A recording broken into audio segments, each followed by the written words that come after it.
Vamos a hablar ahora de cómo se regula, el famoso feedback negativo. Esto acá es sencillo, pero igual hay que explicarlo bien para que se entienda mejor.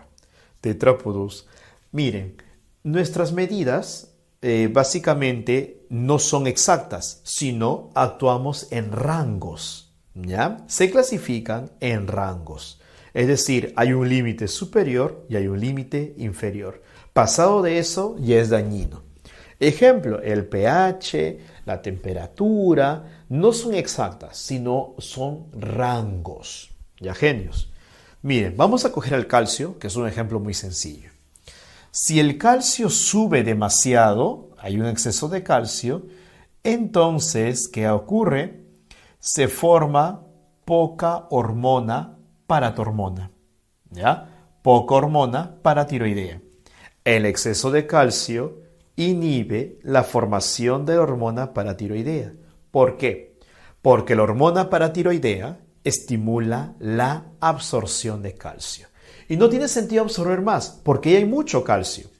Entonces, como ya no hay o disminuye la formación de hormona paratiroidea, el calcio disminuye en la sangre. Si cae mucho, la falta de calcio estimula la formación de hormona paratiroidea. Recuerda que esta hormona estimula la absorción de calcio.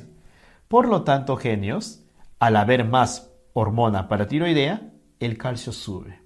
Y cuando el calcio sube, ya sabes, se inhibe la formación de hormona paratiroidea y el calcio baja. ¿Lo vieron? Una vez más, si hay mucho calcio, se inhibe la formación de hormona paratiroidea. Si hay mucho calcio, la paratormona disminuye. Como disminuye la paratormona, entonces el calcio baja. Si el calcio baja mucho, entonces se estimula a la hormona paratiroidea, a la paratormona. Como hay más paratormona, el calcio sube. Y cuando suba mucho, ya sabes, se inhibe a la paratormona y el calcio baja. Y cuando el calcio baja, se estimula la paratormona, el calcio sube. Todo el rato están así. ¿Se han dado cuenta? Muy bien. El exceso de uno provoca la baja del otro. Por eso se va a llamar feedback negativo. Hay un cambio y tiene que haber una respuesta que invierte el cambio. ¿Cuál es el cambio? Mucho calcio. Y la respuesta es hacer que el calcio baje. Si el calcio baja mucho, la respuesta es producir paratormona para que el calcio suba. ¿Te has dado cuenta? Hay un cambio y una respuesta que invierte el cambio. Ahora vamos a ver las glándulas. La principal glándula, la glándula maestra, es la hipófisis. La hipófisis tiene dos partes, la adenohipófisis o hipófisis anterior y la neurohipófisis o hipófisis posterior. Toda la hipófisis presenta su cuerpo y un tallo. Esto que está acá se va a llamar tallo de la hipófisis o tallo pituitario, porque el otro nombre de la hipófisis es pituitaria. El tallo pituitario es importante. ¿Por qué? Porque por aquí circulan los axones de estas neuronas secretoras del hipotálamo. Ahora, las neuronas secretoras del hipotálamo se agrupan. A estas agrupaciones se las va a llamar núcleos. Acá tenemos el famoso núcleo supraóptico que va a producir ADH, que es la hormona antidiurética, y el núcleo paraventricular que va a producir oxitocina. Hay otro grupo, otros núcleos de células neuroendocrinas. Estas células neuroendocrinas producen hormonas liberadoras, pero mira la diferencia. Sus axones no llegan hasta la hipófisis, no. Sus axones se conectan con vasos sanguíneos. ¿Por qué? Porque como son células neuroendocrinas, van a producir hormonas, o si quieres, neurohormonas, que van a viajar desde el hipotálamo por la sangre hasta la hipófisis anterior. Mira la diferencia. Estas neuronas endocrinas producen, ¿qué cosa? Neurohormonas que viajan por la sangre desde el hipotálamo hasta la adenohipófisis. En cambio, esos otros núcleos que van a producir axones, forman axones que viajan hasta la neurohipófisis. ¿Por qué? Porque estos núcleos que están a la derecha van a producir hormonas como la oxitocina y la ADH, que viajan a lo largo de los axones para luego ser liberadas en la neurohipófisis. Por lo tanto, la neurohipófisis no produce hormonas, no. Simplemente libera las hormonas que se produjeron en el hipotálamo. En cambio, la adenohipófisis sí produce sus propias hormonas, pero tiene que ser estimulada. ¿Quién estimula a la adenohipófisis? Las hormonas liberadoras producidas por las neuronas endocrinas del hipotálamo. Estas hormonas liberadoras viajan por la sangre. ¿Cómo se le va a llamar a este sistema de vasos? Sistema portavascular o sistema portahipofisiario. Entonces tenemos la adenohipófisis, que presenta la pars tuberalis, que es importante porque forma parte del tallo pituitario. Y también recuerda que por la pars tuberalis va a pasar el sistema portavascular. Y luego tenemos la pars distalis, que es ya justamente el adenómero, es decir, la parte encargada de producir la hormona. Y también tenemos la pars intermedia, que vendría a ser el lóbulo intermedio, que en el caso de los humanos está involucionado. Al otro lado tenemos la neurohipófisis, que presenta su lóbulo posterior, que recuerda no produce hormonas, simplemente secreta las que vienen desde el hipotálamo. Y el tallo infundibular, que forma parte del tallo pituitario.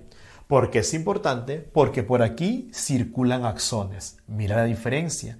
En la pars tuberalis circulan vasos sanguíneos y en el tallo infundibular lo que circulan son axones. Estos axones provienen de las neuronas que están agrupadas en núcleos en el hipotálamo. ¿Te has dado cuenta un detalle? Que acá rato estoy diciendo hipotálamo, hipotálamo, hipotálamo. ¿Por qué? Porque el hipotálamo, recuerda, es la interfase, es el intermediario entre el sistema endocrino y el sistema nervioso. ¿Ya, genios? El hipotálamo va a ser el puente entre un sistema y el otro sistema. Ahora tenemos la hormona del crecimiento, también llamada GH, del inglés Growth Hormone, o también SH, que es la hormona somatotrópica o simplemente somatotropina. ¿Qué es lo que hace? Alarga el cartílago metafisiario. El cartílago metafisiario se encuentra entre la diáfisis y la epífisis y su función justamente es convertirse en hueso. Pero antes de convertirse en hueso, esto se alarga y mientras más se alargue, más puedes crecer. Además, esta hormona estimula el anabolismo de proteínas. Anabolismo, recuerda, significa síntesis, la síntesis de proteínas. ¿Por qué? Porque si vas a crecer, necesitas más proteínas. Y esta hormona también es hiperglucemiante, es decir, eleva el azúcar en la sangre. Ahora, hay 3 trastornos relacionados con la hormona del crecimiento. Uno es el enanismo, el otro el gigantismo y el otro es la acromegalia. Las diferencias entre ellas son bien notorias. Primero, el enanismo, obviamente, le falta tamaño, le falta talla. ¿Por qué? Porque seguramente hay un déficit de la hormona del crecimiento. El otro es el gigantismo. ¿Cuándo ocurre esto? Cuando se produce mucha hormona del crecimiento desde antes que el cartílago metafisiario se convierte en hueso. Y el otro es la acromegalia. ¿En qué consiste? En exceso de hormona del crecimiento, pero después de que el cartílago metafisiario se convirtió en hueso. Y ahora viene la pregunta, ¿y cuándo el cartílago metafisiario se convierte en hueso? Fácil, en la pubertad. Es por eso que las tetrapoditas, más o menos un par de años después que le viene su menstruación, dejan de crecer. En cambio, nosotros los varones podemos crecer por mucho más tiempo, más o menos hasta los 18 años y con suerte hasta los 20. Una vez que el cartílago metafisiario se convirtió en hueso, si es que una persona sufre acromegalia, los órganos van a crecer, pero ya no van a crecer los huesos. Por lo tanto, los órganos comienzan a aplastarse contra los huesos. La acromegalia tiene una característica que es única, que su mandíbula es muy grande. También tenemos a la TSH, que es la hormona que va a estimular a la tiroides. Y también a la ACTH, que es la hormona que va a estimular a la corteza suprarrenal. Y también a la FSH. La FSH es la hormona folículo estimulante. En las tetrapoditas estimula el desarrollo del folículo ovárico. Ya vamos a ver eso en reproducción. Y también la ovogénesis. La ovogénesis es el proceso por el cual se van a producir óvulos. En los varones estimula la espermatogénesis y también estimula a las células de Sertoli para que produzcan otra hormona llamada inhibina. Todo esto vamos a ver cuando hagamos reproductor. Otra hormona producida por la adenohipófisis es la hormona luteinizante. La hormona luteinizante en las tetrapoditas va a estimular la ovulación. No confundir ovulación con ovogénesis. La FSH estimula la ovogénesis, es decir, la formación del óvulo. Pero la LH estimula la ovulación, es decir, la liberación del óvulo, cuando el óvulo sale del ovario, ¿ya? Y también la luteinización. La luteinización consiste en que el folículo ovárico se convierte en el cuerpo lúteo. ¿Para qué? Para que produzca progesterona. El cuerpo lúteo produce progesterona. Y no te preocupes que todo esto se va a explicar con mayor profundidad cuando hagamos reproducción. Y también en el varón estimula a las células de Leydig, que eso es importante porque estas células producen testosterona. Además, la adenohipófisis produce prolactina. Esta hormona es muy importante porque estimula la producción de leche. Sí, la producción de leche en las tetrapoditas. Esta hormona se produce justamente durante el embarazo y durante la lactancia. Y tú te puedes dar cuenta, tetrapodita, que produce esta hormona cuando estás ovulando. ¿Por qué? Porque seguramente esos días puedes sentir una picazón en los pezones. Si no lo sabes o no lo has notado, ahora lo vas a notar. Ya, genios. Y también, claro, días antes de la menstruación. Ahora tenemos la hormona estimuladora de melanocitos, que es producido por el óvulo medio de la hipófisis o la pars intermedia. Recuerda que la pars intermedia en los humanos está atrofiado. Esta hormona estimula la formación de melanocitos, que producen el cambio de piel en determinadas épocas. Y quizás también produzca el celo en vertebrados primitivos. Sí, ¿ya tetrápodos? Ahora vamos con las hormonas secretadas por la neurohipófisis. Recuerda una vez más que la neurohipófisis no produce hormonas, simplemente libera las hormonas producidas por el hipotálamo. La primera es la hormona antidiurética. Es producida en el núcleo supraóptico y, ¿qué más? Participa en la reabsorción de agua, en el tubo colector y el tubo contorneado distal. Espero que recuerdes que el tubo colector y el tubo contorneado distal son parte del nefrón.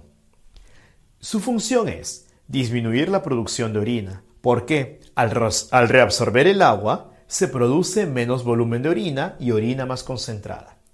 El déficit de ADH produce diabetes insípida. Ahora, acá hay una confusión seguramente en tu cabeza. Es importante recordar que diabetes significa a través, por medio o de la orina. ¿En qué sentido? En que en la diabetes insípida el paciente orina mucho debido a la falta de ADH. Recuerda que la ADH es la hormona que inhibe la formación de orina porque estimula la reabsorción de agua. Por lo tanto, si un paciente no tiene ADH, no reabsorbe agua y entonces forma más orina. ¿Es peligroso? Sí, porque la persona puede morir deshidratada. Ahora, ¿por qué insípida? Porque la persona orina mucho, pero es agua simplemente. En cambio, en la diabetes mellitus, el paciente también orina mucho, pero con azúcar. Por eso se va a llamar diabetes mellitus, orina dulce. Además, tienes que recordar que la diabetes mellitus ocurre por un problema con la insulina. En cambio, la diabetes insípida ocurre por un problema con la ADH, la hormona antidiurética. Ahora veamos la oxitocina, que es otra hormona producida en el hipotálamo, en el núcleo paraventricular del hipotálamo. En las tetrapoditas estimula la contracción del útero durante el parto y durante el orgasmo. Durante el parto el útero tiene que contraerse para expulsar a la bendición.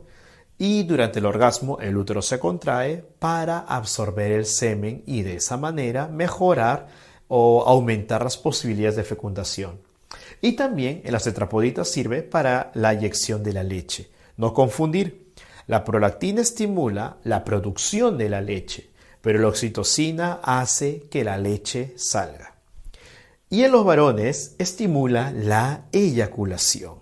Como se han dado cuenta, orgasmo y eyaculación son eventos no satisfactorios durante el acto sexual. Es por eso que muchos dicen que la oxitocina es la hormona del amor. Otra glándula es el timo. El timo produce timosina, que es una hormona que estimula la maduración de los linfocitos T. En la etapa fetal, el timo está totalmente activo. Sin embargo, más o menos al llegar a la pubertad, ya el timo ha sido totalmente reemplazado por tejido adiposo. Sin embargo, aún conserva la función de maduración de linfocitos T, pero en mucha menor cantidad. La tiroides es una glándula que se encuentra por debajo de la laringe. Básicamente produce tres hormonas, la T3, la T4 y la calcitonina. La T3 se va a llamar triiodotironina y la T4 tetraiodotironina, también llamada tiroxina. ¿Por qué se llama triiodotironina? Porque tiene 3 átomos de yodo. ¿Por qué se va a llamar tetraiodotironina? Porque tiene 4 átomos de yodo. Ahora, el estímulo para producir estas hormonas es el frío, el estrés, el hambre, etc. Todo eso actúa sobre el hipotálamo.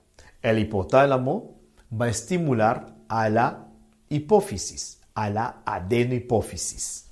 Y la adenohipófisis produce la hormona estimuladora de la tiroides, que a la vez estimula la tiroides. Y la tiroides produce T3 y T4, que es triiodotironina, tetraiodotironina. Ahora mira, la triiodotironina, ¿qué cosa va a hacer? Junto con la tetraiodotironina, va a elevar el metabolismo, va a elevar la lipólisis. Lipólisis es la degradación de la grasa. Como eleva el metabolismo, como eleva la degradación de la grasa, entonces eleva la temperatura. ¿Viste? Por eso es que eso es una respuesta al frío. Y también estimula el crecimiento. Sí, porque la T3 y la T4 estimulan la mitosis. Y aquí viene justamente la retroalimentación negativa. Porque cuando la T3 y T4 se forman, ellas actúan como inhibidores en la hipófisis y en el hipotálamo. Entonces, el frío estimula el hipotálamo. El hipotálamo estimula a la adenohipófisis. La adenohipófisis produce TSH, que estimula la tiroides. La tiroides produce T3 y T4, que acelera el metabolismo, acelera la quema de grasa y eleva la temperatura. La T3 y T4 a la vez inhiben al hipotálamo, a la adenohipófisis, que se apagan, ya no hay TSH y la tiroides se apaga. Como la tiroides se apaga, ya no hay T3 ni T4 y la temperatura comienza a bajar. Y cuando baja la temperatura, se activa el hipotálamo, estimula la adenohipófisis, produce TSH, se prende la tiroides, hay T3 y T4, se acelera el metabolismo, la quema de grasa, la temperatura sube y ahí estás otra vez. Y a la vez esto inhibe el hipotálamo y así está todo el tiempo. ¿Se acuerdan? A su momento les dije que esto no era fijo. Era ¿qué cosa, genios? Rangos. La temperatura estaba en rangos. Vamos, genios. Otro detalle que tienen que ver acá también, ¿cuál es? Esto, el hipotiroidismo y el hipertiroidismo. El hipotiroidismo ocurre cuando hay un déficit de T3 y T4 e hipertiroidismo cuando hay exceso de T3 y T4. El hipotiroidismo, si ocurre en niños, va a producir cretinismo, que es un retardo mental ligero y un retardo en el crecimiento. Recuerda que la T3 y la T4 estimulaban la mitosis, por lo tanto, si falta T3 y T4, recuerda esto, va a haber un retardo en el crecimiento. Aparte de que la T3 y T4 también participan en la maduración del sistema nervioso, por lo tanto, si falta T3 y T4, el niño va a tener un retraso mental ligero, eso se le va a llamar cretinismo. Ahora, el hipotiroidismo también produce bocio. Pero recuerda, ¿por qué? En este caso va a ser por falta de yodo. Si falta yodo en la alimentación, no se puede producir ni T3 ni T4 y ocurre el bocio. En el bocio, la glándula tiroides crece de una manera desproporcionada. Ahora, el hipotiroidismo en el adulto puede producir también mixedema. Cretinismo en el niño, bocio, mixedema en los adultos. Cuando hay hipotiroidismo, la persona tiene sobrepeso y siente frío. Recuerda hace un momento te mencioné que las hormonas T3 y T4 aceleraban el metabolismo y aceleraban la quema de grasa y así elevaban la temperatura. Por lo tanto, si faltan estas hormonas, la grasa no se quema, por eso el paciente tiene sobrepeso y aparte no se eleva la temperatura, por eso el paciente siempre tiene frío, a pesar que es gordito, mixedema. Y en el hipertiroidismo es lo contrario, hay exceso de T3 y T4. Esto básicamente va a ser la enfermedad de Graves-Basedow, Graves-Basedow. Y una característica muy importante es el exoftalmos, que los ojos se ven salidos de sus órbitas. ¿Por qué? Porque los músculos van a estar prácticamente contraídos todo el tiempo y eso hace que los ojos salgan, porque como se contraen los músculos, incluyendo los de la cara, exprimen a los ojos. Sí. Ahora, la tiroides, como les dije, también producía la hormona calcitonina, que participa en el metabolismo del calcio, y eso vamos a ver en un momento. Si bien es cierto que la calcitonina participa en el metabolismo del calcio, no es la única hormona. La otra hormona, y que ya te puse de ejemplo hace un momento, es la paratormona. Pero la paratormona no es producida por la tiroides, sino por la paratiroides. La paratiroides consiste en 4 cuerpos o en 4 masas de forma ovoide que están dentro de la glándula tiroides. La calcitonina y la paratormona actúan en conjunto para mantener la homeostasis. En este caso, la homeostasis se trata de mantener el nivel de calcio en la sangre. Si la calcemia sube, es decir, aumenta el calcio en la sangre, esto estimula la tiroides va a producir calcitonina y la calcitonina inhibe la resorción ósea. ¿Resorción ósea en qué consiste? En sacar calcio del hueso y ponerlo en la sangre. La célula encargada de esto es el osteoclasto. Por lo tanto, yo puedo decir que la calcitonina inhibe el osteoclasto. Reabsorción. Eso consiste en reabsorber el calcio que está presente en la orina. ¿Vieron la idea?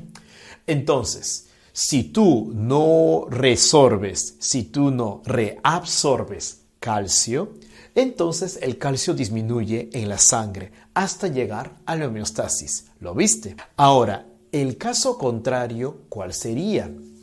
Que baja mucho el calcio en la sangre. Eso estimula a la paratiroides. Recuerda que la paratiroides eran 4 masas de células que estaban incrustadas dentro de la tiroides.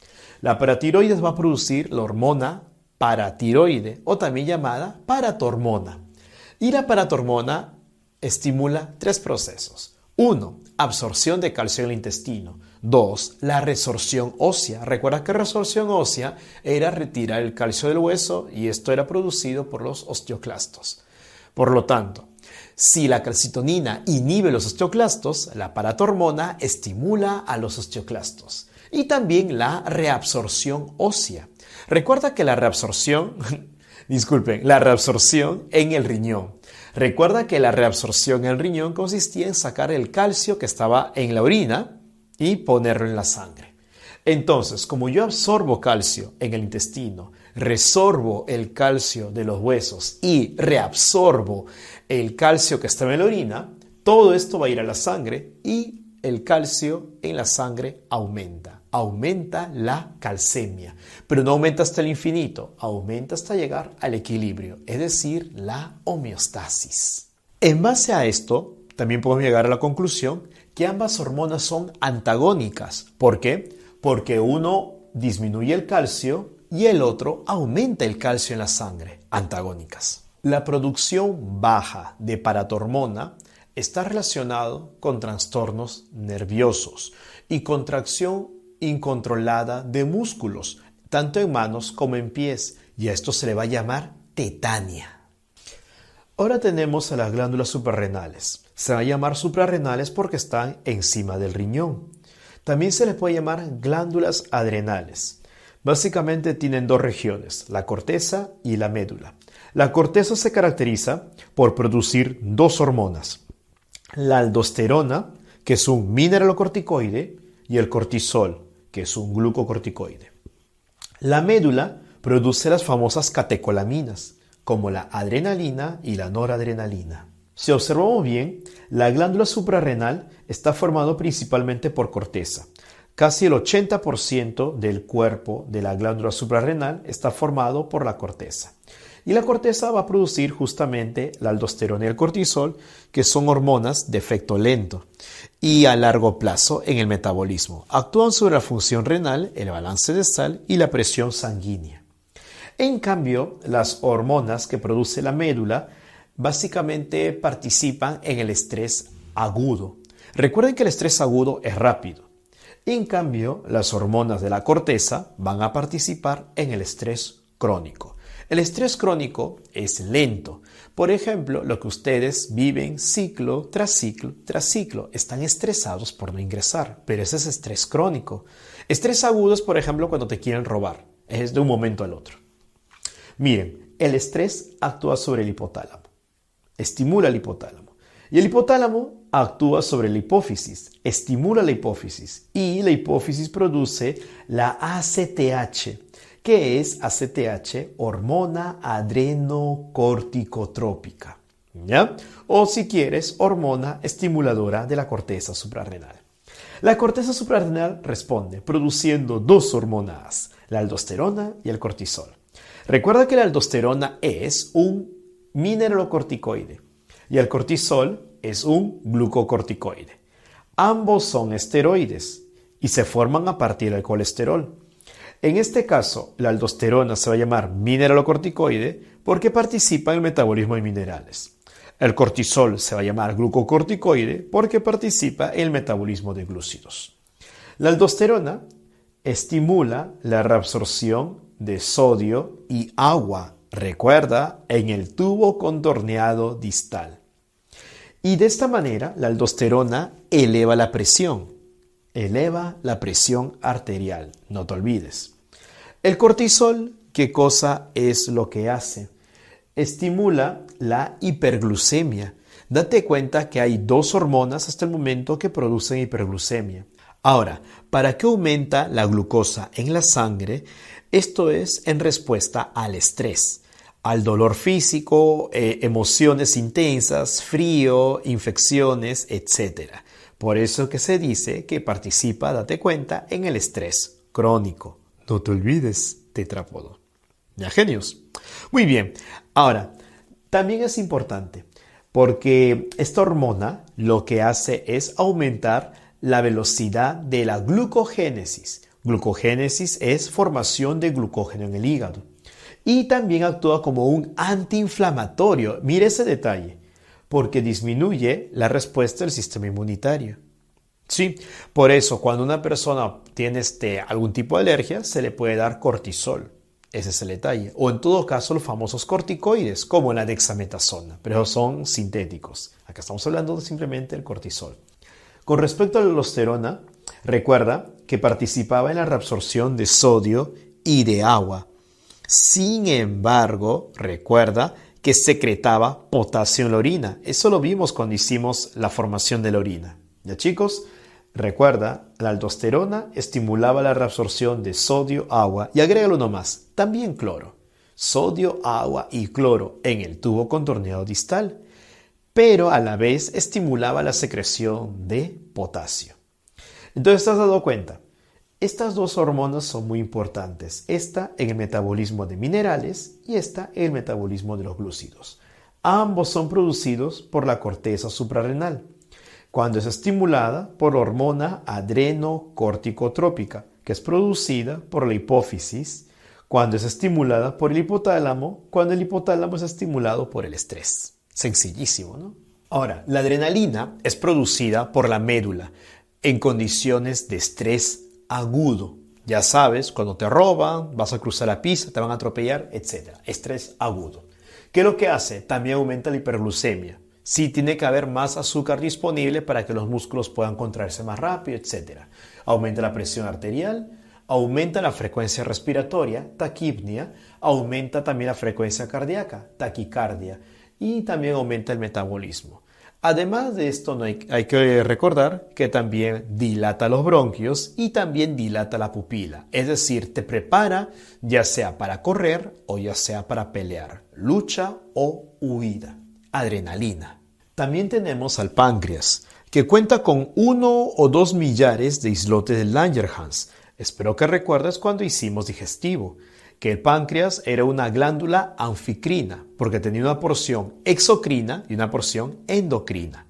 La porción exocrina produce jugo pancreático y la porción endocrina, que son los islotes de Langerhans, producen hormonas. Ahora, las células alfa producen glucagón, las células beta producen insulina. Y recuerda nuevamente que el glucagón y la insulina son antagónicos, es decir, que tienen efectos contrarios.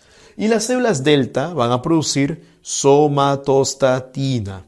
Ahora vas a decir, profe, ¿pero por qué? ¿Cómo es que tienen efectos antagónicos? Fácil. El glucagón aumenta la glucosa en la sangre y la insulina disminuye la glucosa en la sangre. Como se dan cuenta, la insulina y el glucagón son hormonas antagónicas. Una va a bajar el azúcar en la sangre y el otro va a subir. Pero ¿hasta dónde hay que subir? ¿Hasta dónde hay que bajar? Hasta la homeostasis. La homeostasis es 90 miligramos de glucosa por cada 100 mililitros de sangre. Si el nivel aumenta, aumenta la glucemia. Glucemia es el azúcar en la sangre. Si aumenta la glucemia, esto estimula el páncreas. El páncreas produce insulina y la insulina actúa sobre el hígado y los tejidos. Por eso decimos que el órgano blanco de la insulina es el hígado. El páncreas produce insulina, pero la insulina actúa sobre el hígado. ¿Qué es lo que hace eso con estos órganos? Estimula que ellos capten glucosa, es decir, que capturen la glucosa que hay en la sangre. ¿Por qué? Porque hay mucha glucosa. En el hígado, la insulina estimula la glucogénesis. Glucogénesis es la formación de glucógeno. Como hay exceso de glucosa, se almacena como glucógeno. Entonces, como empiezan a capturar la glucosa en la sangre disminuye, baja la glucemia. Pero ya sabes, no baja hasta 0, sino hasta la homeostasis, que es 90 miligramos por cada 100 mililitros de sangre. Ahora, si baja mucho la glucosa, es decir, disminuye la glucemia, eso también estimula el páncreas. Y el páncreas va a producir glucagón. El glucagón actúa sobre el hígado. Nuevamente, el páncreas produce glucagón y el órgano diana, el órgano blanco del glucagón, es el hígado. En el hígado, ¿qué estimula el glucagón? La glucogenólisis, es decir, la hidrólisis, es decir, la ruptura del glucógeno. ¿Se dan cuenta? La insulina estimula formación de glucógeno y el glucagón estimula la ruptura del glucógeno. Ahora, una vez que el glucógeno se rompe, cada pedacito, es decir, cada glucosa que se libera de la ruptura del glucógeno va a la sangre. Y eso hace que la glucosa, eso hace que el azúcar en la sangre aumente. Eso se va a llamar glucemia. Aumenta la glucemia. Pero recuerda, no aumenta hasta el infinito, sino hasta llegar a la homeostasis. Uno se encarga de subir y el otro se encarga de bajar. Sencillísimo, genios. La insulina y el glucagón, entonces, ¿qué son? Antagónicas. Y está bien claro. Y la somatostatina se encarga de regular a las dos hormonas. Ahora, ¿sobre qué tejidos actúa la insulina? Básicamente sobre el tejido muscular y sobre el tejido adiposo. ¿Ya mis tetrápodos? Y en el hígado, ¿cuánto se va a almacenar? Más o menos unos 75 gramos de glucógeno. Es bastante, no pareciera. Más o menos te da como para aguantar unas 12 horas sin comer, que es más o menos el tiempo que dormimos. Bueno, la gente que duerme. Enfermedades relacionadas al metabolismo de la glucosa son las diabetes. Básicamente hay dos, la diabetes mellitus del tipo 1 y la diabetes mellitus del tipo 2. A la diabetes mellitus del tipo 1 se le va a llamar diabetes juvenil, porque estas personas nacen diabéticas. Y la diabetes del tipo 2 se le va a llamar diabetes adulta, porque es producida por los malos hábitos alimenticios. Entonces, en base a lo que te voy explicando, queda claro que las personas que son obesas y se vuelven diabéticas van a ser diabéticos del tipo 2. La diabetes del tipo 1 es insulino dependiente. Estas personas nacen con diabetes debido a que no producen insulina o en todo caso producen muy poco.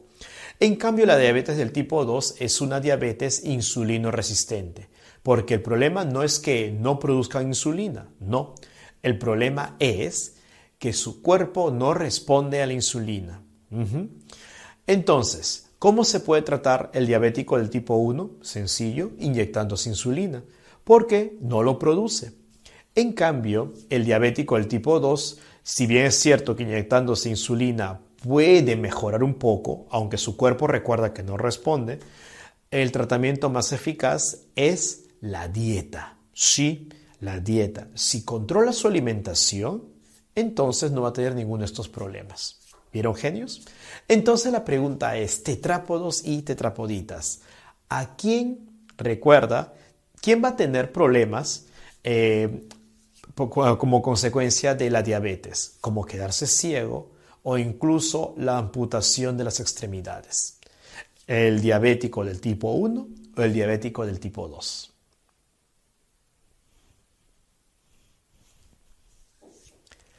Muy bien, tetrápodo. La respuesta es el diabético del tipo 2. ¿Por qué? Porque como la persona se vuelve diabética, hay que combatir sus hábitos alimenticios y muchas veces no los cumple. Es por eso que esto atrae muchos problemas. El exceso de glucosa, por ejemplo, dificulta la coagulación de la sangre. Por eso en un diabético una herida es prácticamente desastroso, es una catástrofe.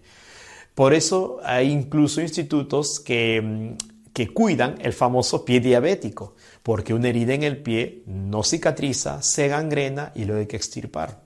Es muy, pero muy complicado.